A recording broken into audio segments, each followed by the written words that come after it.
네, 오늘 바울의 공동체 사상 우리 함께 살펴보는데요. 오늘은 사랑하는 가족으로서 공동체, 교회를 이제 함께 생각해 보고자 합니다. 바울은 이제 교회에 대해서 얘기할 때 여러 가지 이제 비유를 듭니다.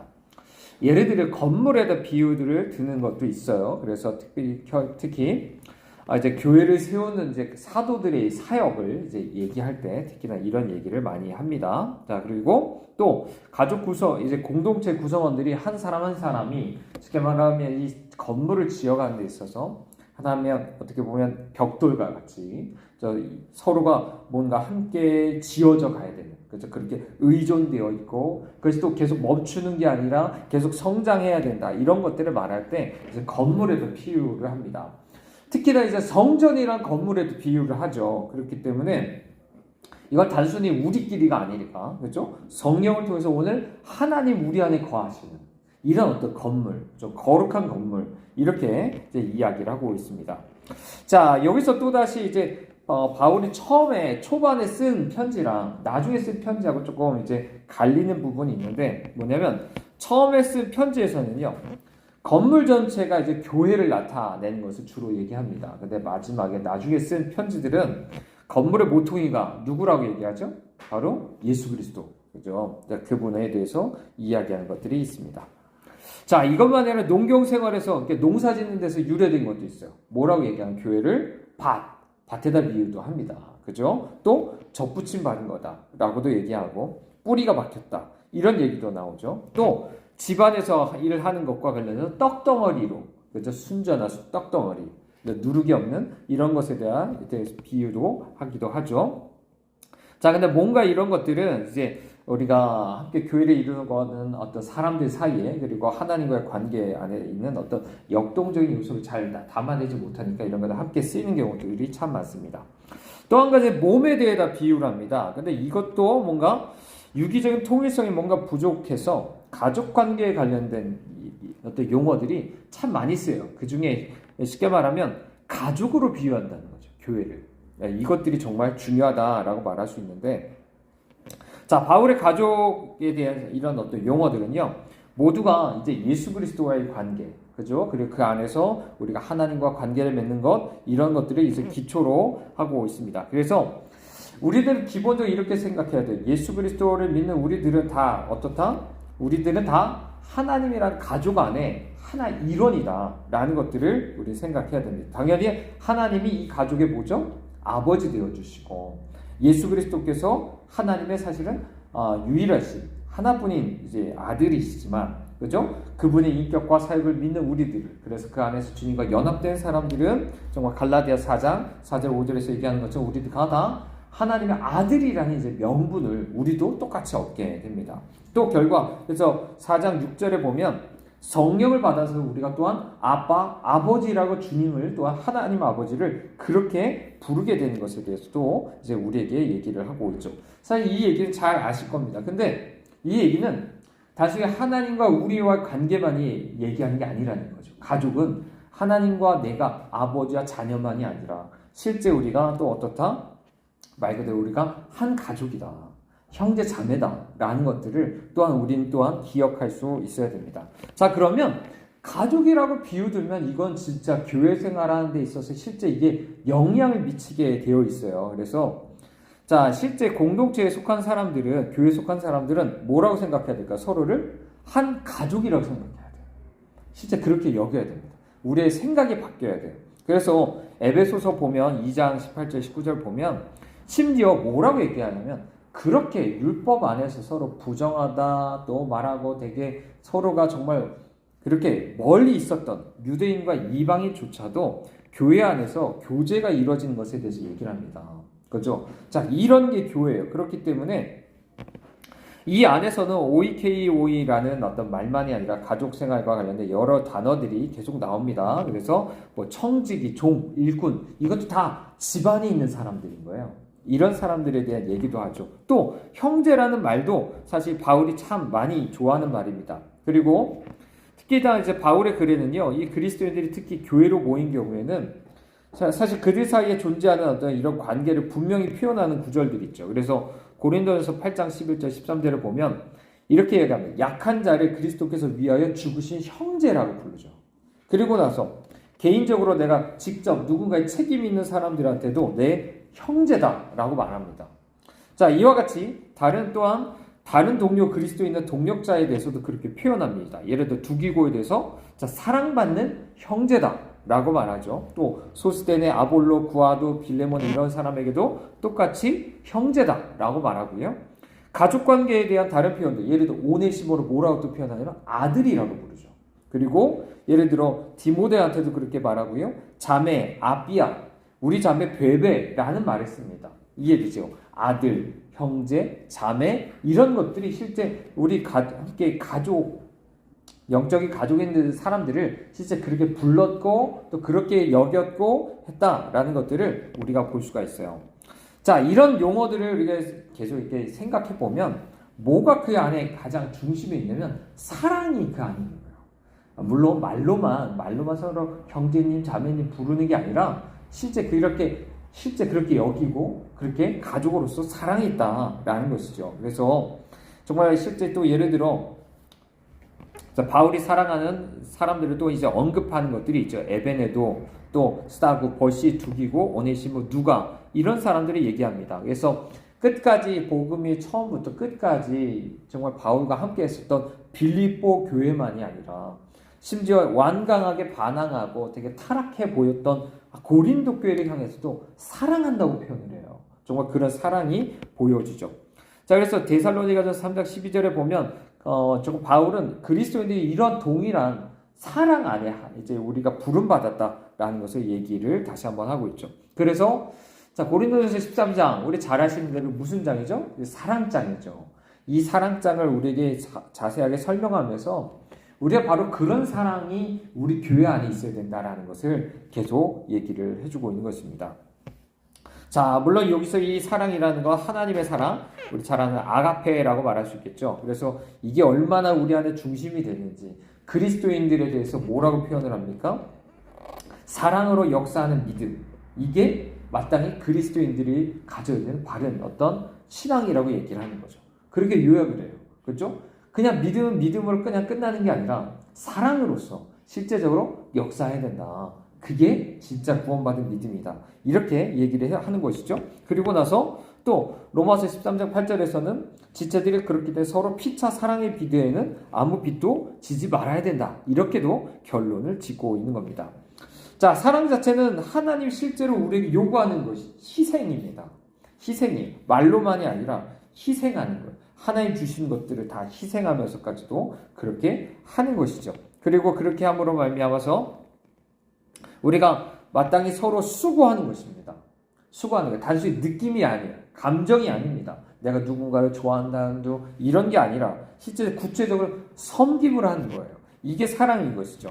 자, 이 사랑이라는 것은 정말 너무나 중요한 게 우리가 각 구성원들이 실제 가족으로 연합되게 하는 게 이 사랑이 있기 때문에 너무나 중요해요. 근데 문제는 내가 이 사랑을 내가 갖고 있지 못하다는 거죠.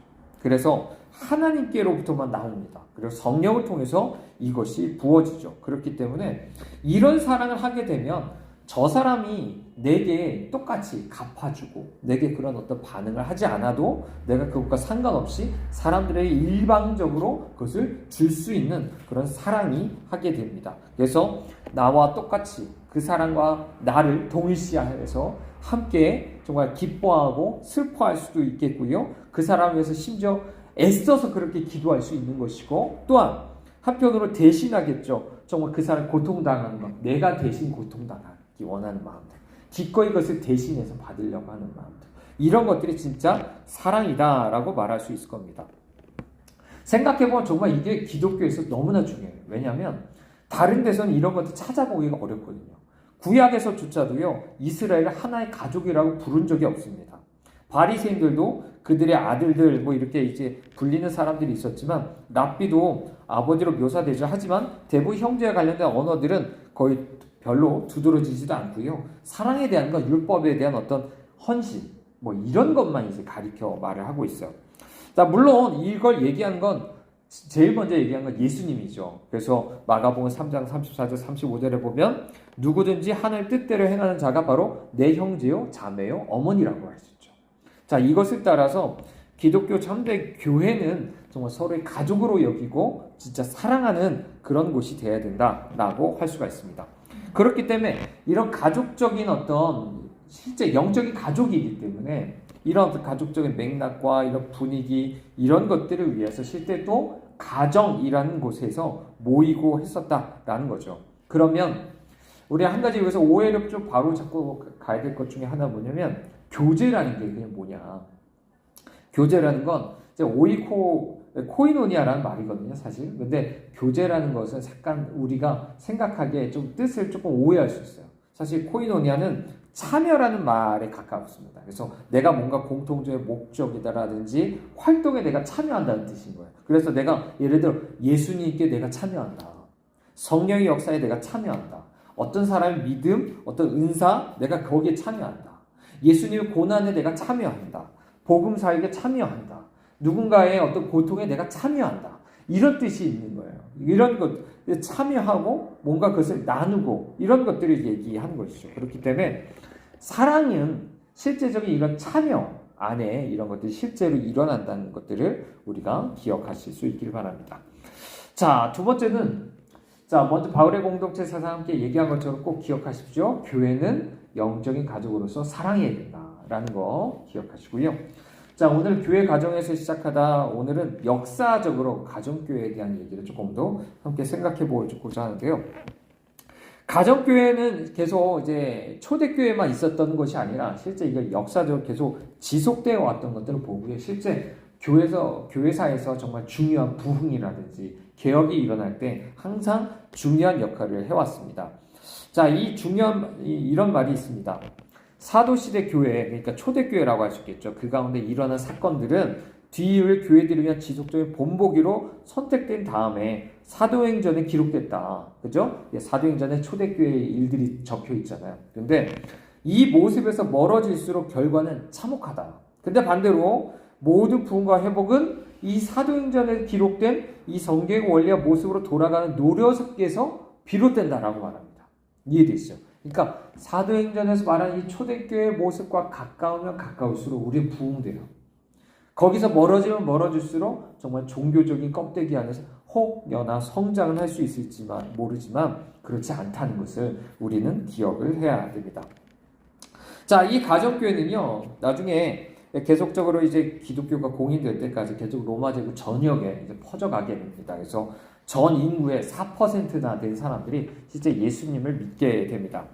313년에 이제 기독교가 공인이 되게 되는데요. 이때 이것이 공인되면서 가져오고 여러 가지 제도를 교회 안에 가지고 들어오게 돼요. 그리고 그런 교회를 실제 우리는 제도권 교회 뭐 이렇게도 말할 수 있겠죠. 그건 오늘날까지 실제 영향을 끼치고 있어요. 이때 들어온 게 이런 겁니다. 성직자 제도. 원래 물론 감독과 장로가 있었지만요. 성직자와 평신도를 구분을 하지 않았어요. 근데 구분을 하기 시작합니다. 구분을 하기 시작하고 자, 교회 건물이 생기죠. 교회 건물 없었는데 자, 교회 건물을 세우기 시작하고요. 이 안에 여러 가지 각종 프로그램과 예식을 개발하기 시작합니다. 우리 여러분 잘 아는 가톨릭 같은 데 가면 예식이 되게 정말 복잡하잖아요. 그런 것들을 막 개발해냅니다. 그리고 조직이 생기죠. 이런 게 사실 우리가 익숙한 교회의 모습이에요. 가톨릭만이 아니라 내가 다닌 교회들이 대부분 우리가 다닌 교회들이 다 이랬다는 것들을 우리 생각을 하게 되죠. 그런데 교회는 이걸 되게 자연스럽게 받아들였어요. 왜냐하면 그동안 300여 년 동안 교회가 그동안 박해받아왔고 그 안에서 우리 투쟁해왔는데 우리가 드디어 이겼다. 막 이런 생각 안에서 어떻게 보면 그 어떤 승리감 안에서 그것을 만족함 속에서 이것을 이제 다 받아들이게 됩니다. 하지만 우리 생각해봐야 돼요. 사탄이 전략을 바꾼 거예요. 어떻게 해요? 박해가 아니라 이제는 교회를 미혹을 해서 넘어뜨리기 위한 전략으로 바뀌게 되는 거예요. 이거를 모르면 사실은 사람들이 이런 종교적인 제도적인 이런 교회 모습을 가지고 있으면서도 사실 이게 뭐가 문제인지 모르는 거죠. 사실 나중에 이런 거 안에서 뭐가 문제가 되냐면 가톨릭 안에서 결국 이런 교회 안에서 뭐가 상당히 타락하죠. 어떻게 타락합니까? 결국 그 안에 뭐가 나오냐면 자리에 대한 욕심. 교회가 그 안에 이런 어떤 교회 제도적인 것들을 갖다 보니까 자리에 대한 욕심이 있어요. 그럼 또 뭐 어떻게 되죠? 그 직분과 같은 거죠. 그럼 다 계급으로 여겨요, 사람들이. 그러니까 계속 올라가고 싶어요. 그럼 뭘 합니까? 돈을 내야 돼요.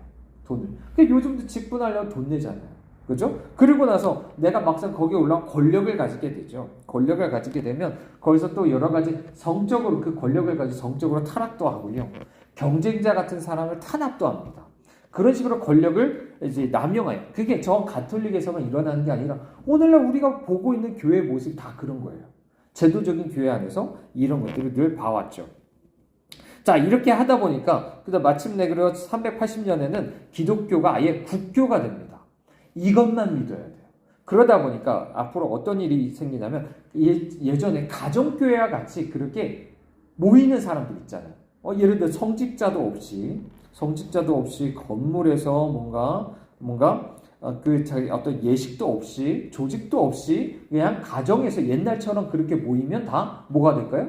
불법이 되고 이단이 되는 상황들이 됩니다. 자, 물론 제가 얘기하는 건 이런 거예요. 성직자라는 게 지금 아까 가톨릭에서 만든 그걸 구분을 얘기하는 거예요. 물론 장로와 어떤 감독과 같은 것은 여전히 그런 권위자, 사역자는 있죠. 그런 것은 없다는 뜻이 아니라. 자, 이렇게 하면서 점점 더 기독교는요, 기독교 왕국이라는 말로 불리게 돼요. 왜냐하면 이제 하나의 이제 제국이라는 거랑 이 종교, 국가랑 종교라는 게 딱 밀착이 되거든요. 그래서 어떨 때 국가가 위에 올라갈 때도 있지만 어떨 때 종교가 올라가서 서로 분리되지 않고 뭔가 이렇게 딱 그렇게 돼 있는 상황들이 계속적으로 있었습니다. 자, 이 안에서 계속 개혁과 갱신이 많이 일어나게 되고요. 가끔은 때로 우리가 종교개혁전에 이제 나오기도 하는데 공통된 게 있어요. 그건 뭐죠? 초대교회처럼 돌아가려고 하는 거예요. 가정에서 소그룹으로 모이려고 하는 게 상당히 강했던 것들을 우리가 보게 됩니다. 그래서 약간 우리가 잘 아시는 분들도 몇 분 있겠지만 조금 몇몇 분들을 우리가 소개하면 이런 게 있습니다. 자, 프리실리아누스라는 사람도요. 이 사람도 예를 들어 신자만이 참여할 수 있는 평신도 운동을 벌였어요. 신자만이. 자, 그 반대로 이런 얘기죠. 가톨릭은 뭐죠? 믿지 않는 사람들도 다 어때요? 다 할례 세례 받고 다 그 교회 다니게 돼 있어요. 왜? 국교니까. 모든 국민들이 다 교회에 등록돼 있죠. 이런 것들 이 안에서 반대되는 그런 모임들을 이제 하죠. 그래서 남녀가 모두 참석해서 성경 읽고 막 이런 하는 모임들을 만들게 됩니다. 그래서 지역에 있던 회중 모임이 독립해야 된다. 이런 얘기도 했고요. 피터 발도라는 사람들은 자, 이 사람들이 다른 사람들이 둘씩 다니면서 순회 전도를 합니다. 그리고 나서 한밤에 야외에서 이렇게 모임을 하면 자, 그리고 나서 그 끝나면 집으로 돌아가요. 돌아가서 뭐 하냐면 집으로 돌아가서 거기서 기도를 해요. 그리고 지금 모임한 걸 가지고 또 토론하고 또 성찬과 저녁 식사를 하고 막 이런 어떤 모습들을 또 갖게 됩니다. 자, 종교개혁자들은 어땠을까요? 종교개혁자들은 우리가 잘 아는 대로 20층에 대한 발견을 했잖아요. 그렇죠? 그래서 오직 그리스도, 오직 은혜, 믿음, 뭐 이런 것들, 오직 하나의 영광, 오직 하나의 말씀 이런 것들을 우리가 발견했다는 것을 우리가 잘 압니다. 그죠? 자, 그런데 교회 구조는 사실상 안 바뀌었어요. 그러니까 이런 우리가 믿음과 관련해서는 상당히 정말 성경으로 돌아가는 것입니다. 그런데 실제 교회 생활과 관련해서는 교회 관련 구조나 그 생활과 관련해서는 가톨릭이랑 별 차이가 없었어요. 물론 이제 칼빈 쪽 같은 경우는 상당히 민주적으로 바뀝니다. 교황제라는 것 자체가 상당히 어떻게 보면 좀 독재적이잖아요. 그죠? 딱 위에서 모든 게 중앙 집권적으로 해서 딱 지시가 내려온단 말이죠. 그런데 그와 달리 상당히 민주적입니다. 장로가 마치 대의민주주의적인 것처럼 대표가 되죠. 그래서 그런 어떤 정치를 하게 되지만 기본적으로 어떤 그 틀 있잖아요.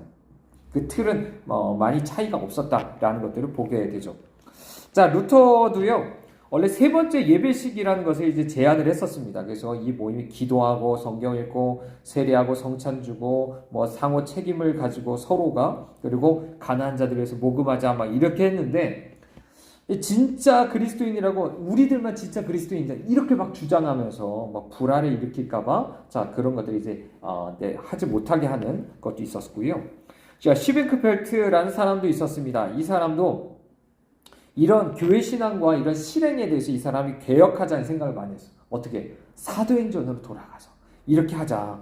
이게 바로 최초의 교회 모습이고 이거야말로 하나님 기뻐하신 모습이 아니냐 하면서 했던 사람들도 있습니다. 그래서 자 아까 얘기한 것처럼 이 사람은 실제 어떤 박해 이런 어떤 모임을 해서 어떤 박해를 받지만 계속 기도와 성경 공부를 초점을 둔 가정교회를 계속 하는 사람들도 하기도 했습니다. 물론 너무나 이제 쫓는 사람들을 조금 어느 정도 우리가 자극하지 않기 위해서 세리나 성찬을 권장하지 않는 이런 어떤 것까지도 가고요. 자, 발데스라는 사람도 마찬가지입니다. 자, 이 사람도 계속 그런 식의 소그룹 모임에 참여하는 것들이 있었고요. 자, 찌붕율리라는 사람이 또 종교개혁가가 있어요. 이 사람도 자, 교회 예전에도 좀 뭔가 변화가 필요하다는 걸 이제 막 얘기를 했는데요. 이걸 따라가는 사람들이 있었습니다. 그래서 당시에 그 도시에서 불법적으로 이제 가정 모임을 하는 거죠. 뭐 성경도 읽고 토론하고 성찬하는 이런 모임들을 하게 돼요. 자, 이런 사람들이 나중에 제세례파로 알려지게 되고요. 자, 라바디라는 사람도 있었습니다. 이 사람은 또 개신교회가 뭔가 초대교회로 다시 한번 돌아가게 하기 위해서 여러 가지 노력했던 사람인데 그게 또 실패하게 됩니다. 그래서 이 개신교회의 이런 제약으로부터 완전히 벗어나서 완전히 새롭게 출발해야겠다. 막 이런 얘기를 이제 하게 되고요. 그래서 가정 모임과 관련된 여러 가지 실제 방법론 어떻게 해야 될지 이런 것들을 책을 쓰기도 하고 했었던 사람입니다. 자, 그 제자였던 스페너라는 사람도 주일 예배를 보충하고 뭔가 모든 사람이 제사장이라는 어떤 원리를 실행하는 어떤 경건 모임 이런 것들을 하자라고 얘기를 했고요. 우리가 마지막으로 우리가 잘 아는 웨슬리라는 사람, 웨슬리라는 사람도 옥스포드 대학교에 다니면서 뭘 했냐면 서로 책임지고 기도하고 성경 공부하고 성찬하고 구제를 하는 어떤 홀리클럽이라는 어떤 모임을 했었죠. 또 그 사람이 야외 설교를 하는데요. 그걸 통해서 이제 믿게 된 사람들을 자 6명에서 한 12명씩 짝짓습니다. 이걸 이제 나중에 보면 속회라고 말하죠. 혹시 들어보셨을 거예요. 그죠? 감리교회 가면 속회라는 걸 합니다. 구역이라는 건 보통 이제 순복음 쪽에서 온 건데 그건 나중에 이제 조윤기 목사님이 이제 하면서 만든 게 주로 많고 속회라는 건 꽤 오래됐죠. 몇백 년 정도 됐는데 이 안에 서로 이제 상호 책임지고 또 훈련도 시키고 뭐 이런 어떤 병든 사람들을 돌보기도 하고 이런 어떤 역할들을 하게 됩니다. 자, 이와 같이 지금 얘기한 것처럼 교회 역사에 보면 상당히 가정교회 모임이 상당히 이제 많았었고 이런 것들을 계속 추진해왔다라는 걸 보게 됩니다. 그래서 이런 것들이 오늘날에는 제2의 종교개혁으로 얘기를 해요. 그러니까 우리가 처음에 종교개혁 때 아까 얘기한 것처럼 우리 믿음과 관련된 것들 종교개혁했다면 이제는 우리 교회 구조도 뭔가 더 성경으로 돌아가서 개혁이 돼야 되지 않냐라는 것들을 많이 얘기를 하고 있습니다. 그래서 오늘 우리도 마찬가지입니다. 다시 한번 말씀드리지만 정말 교회라는 건요. 참된 우리 모든 사람들이 참된 예수 그리스도의 생명을 가진 것 안에서 그 생명을 가진 것 안에서 실제적으로 교회로 살아낼 수 있어요. 그런데 그걸 담아낼 수 있는 교회 구조가 상당히 또한 중요하다라는 것도 우리가 기억하시면 좋겠습니다. 그래서 우리가 앞서 얘기했던 것처럼 좀 가정교회의 모습들, 우리가 하나하나 우리 바울의 공동체 사상을 통해서 배우는 것처럼 성경의 안에 있는 그 교회의 모습으로 우리 실제 돌아갈 수 있기를 원합니다. 자, 우리 함께 기도할까요? 우리 기도할 때 이렇게 기도하십시다. 우리 교회가 하나님 정말 우리가 육신적인 가족을 넘어서 예수 그리스도 안에서 영적인 가족인 것을 우리가 기억하게 하시고 이 안에서 정말 우리가 가족으로서 서로 사랑하는 교회 되게 하여 주시옵소서. 그래서 또한 우리 교회가 정말 초대교회로 돌아가서 이런 어떤 역동적인 이런 모습들 될 수 있도록 우리 함께 또 기도할 수 있기를 원합니다. 다 같이 기도하시겠습니다. 하나님 이 시간